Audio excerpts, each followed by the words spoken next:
awesome. Good Question. Right. Well, for those who don't know, and I think maybe a lot of people do, but you were friends for a long time, I read, and then decided to write together.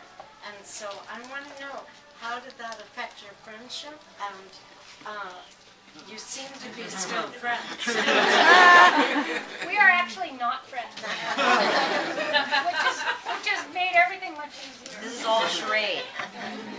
I like to say we ran out of things to talk about, so we eventually had to start writing.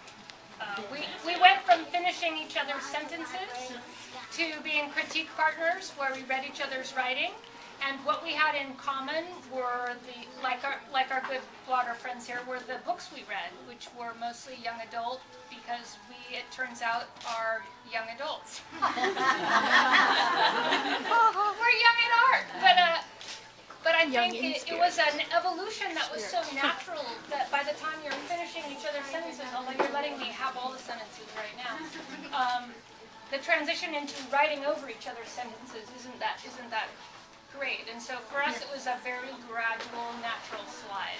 Wouldn't you say, since all of you know us? Yeah. How did you divide up the duties? I mean, in terms of writing, research? She does all the work. And We don't really divide up the duties. Basically, the process when we write is we map out a very rough outline, and then we divide up chapters or scenes, and then one of us writes one section and one writes the other, and then we swap. And we actually write over each other's work. And we trade back and forth, probably, before we even get to the editing stage, 3, 4, 5 times per set. Per page. So by the time we've done that so many times, you can't even tell who's written what, pretty much. We've likened it to a running stitch before, where you move forward and you move back and you move forward and you move back. But really, I've been thinking lately it's more like erosion, where we just kind of like chip away at each other's stuff. And there's a funny line in an interview we did for Amazon, which is actually true, where Cammie said, "That line is a piece of crap, Marg. I just can't take it anymore. I'm going to cut it." And I was like, "Cut it, it's your line." But it also helps that we have no memory whatsoever. That's true. And we have no idea, who did what by the end. So, it's a going. Does anyone else have a question for us? Yeah. Okay. You're stuck in an airplane, Okay. and there is only one airbag, parachute. Yeah. She's making this worse for the moment. I know the answer to this already. Parachute. And only one of your characters could live, and then tell a memoir about you and stuff. Who would it be? Well, a memoir. Well, it would depend on who the best writer was in that case. So that would really, I think, clearly put it in. Well, Lena would write like the visceral teen memoir. Marion would write the factual, more record of our lives. The gentlemanly Southern tale. I thought you were going to say who would get to take the parachute. Right, which one of us would get the parachute? And I was going to say, she's so tiny, I just tie her around my neck. We would float on down together. It would be great, no problem. I read your mind. You knew that whole Yeah. deal. Okay, start talking questions. What's your next one?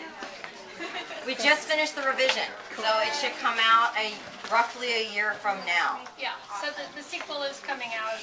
And what's it going to be called? This is an honest question from somebody who actually should We'll have to tell you later because we're not allowed to tell you. all right. It may interest you that writers don't always get to name their books, which is like a big marketing, community, publicity, publisher decision. So the original title of this book was called 16 Moons, which is actually one of the first things we knew. We knew we wanted to write a Southern Gothic, and we knew these two words, 16 Moons, which we thought would be a title and became a song in the book.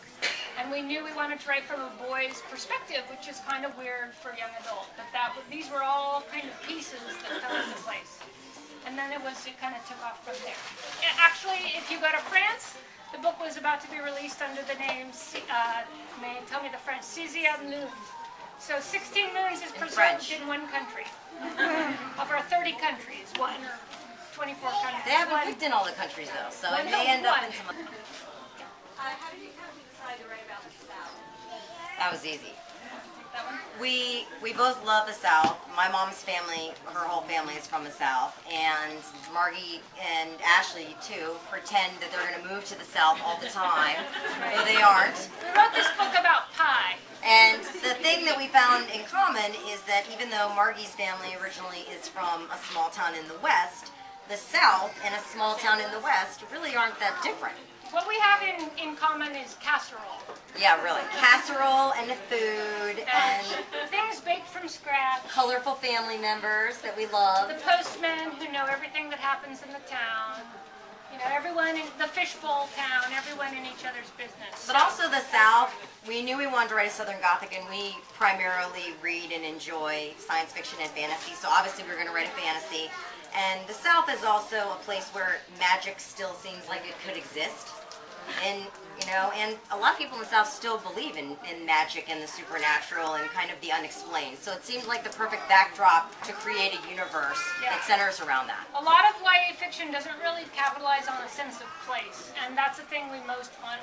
We wanted the magic to also be in the world we were building, not just in the relationship between two characters in love or whatever the drama was going on in their lives. So that was really important to us from the start. It was kind of a magical world. Okay, anybody? Hi's mom. Look forward to all of your comments, and if you haven't read the book, feel free to post and let us know or Email us. because we're so vain as debut writers. Your criticisms are even welcome because it's proof you read the book. That's true. Rafi always says, because he's a writer, he's like, just tell me the good things. I can supply the negative things myself. And we told Rafi only tell us the bad stuff. We supply the positive things ourselves. So, anyway, have some cake and have some champagne, and thank you all for coming today. Not for you, Kat. In the booth tonight. If anyone named Julie Shina calls you on the phone to see if we did a good job, say Say great, yes. 2 thumbs up. That's our editor. I hate algebra. I hate algebra. But you love beautiful creatures, right? I love beautiful creatures. Like, oh my god, it's like my totally favorite thing.